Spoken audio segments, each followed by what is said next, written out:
आप देख रहे हैं वार्ता 24। यह स्टालिन आखिर साबित क्या करना चाहते हैं? एक तरफ तो मंत्री स्टालिन कहते हैं कि स्टॉप हिंदी इंपोजिशन, वहीं दूसरी तरफ सीएम स्टालिन देते हैं हिंदी में विज्ञापन।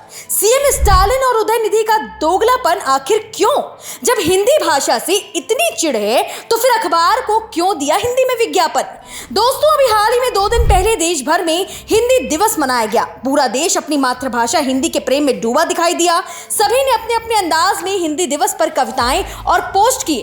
पर ठीक उसी दिन सोशल मीडिया प्लेटफॉर्म एक्स पर #स्टॉप हिंदी इंपोजिशन यानी हिंदी थोपना बंद करो भी तेजी से ट्रेंड करने लगा था। और करे भी क्यों ना, जब पूरा देश हिंदी है हम वतन है के नारे लगा रहा था, तब लिटिल स्टालिन अपने क्रिप्टिक पोस्ट के जरिए लोगों का ध्यान अपनी ओर आकर्षित कर रहे थे। उनके पोस्ट में लिखा था कि हिंदी थोपना बंद करो और कहते हैं कि सिर्फ 4-5 राज्यों में बोले जाने वाली भाषा पूरे देश को नहीं जोड़ती है। इसके पहले कोई आरोप प्रत्यारोप का दौर शुरू होता, जनता ने खुद उदय को सच्चाई का आईना दिखा दिया और कुछ पोस्ट के जरिए व्यूअर्स ने एमके स्टालिन और उनके सुपुत्र उदयनिधि स्टालिन को बुरी तरह लताड़ दिया। पहले ही जब सनातन पर अपने बयान को लेकर उदयनिधि को हर जगह से खरी खोटी सुननी पड़ी थी, सोशल मीडिया समेत तमाम प्लेटफॉर्म्स पर उनका बहिष्कार भी हुआ था।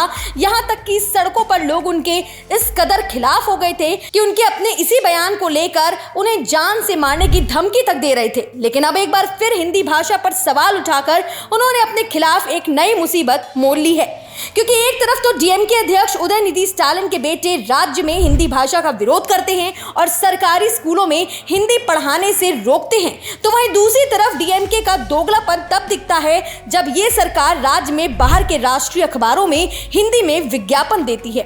हिंदी दिवस के अवसर पर सरकार की ओर से प्रमुख अखबारों में हिंदी में विज्ञापन देना लिटिल स्टालिन और सीनियर स्टालिन के दोगलेपन को बयां करता है।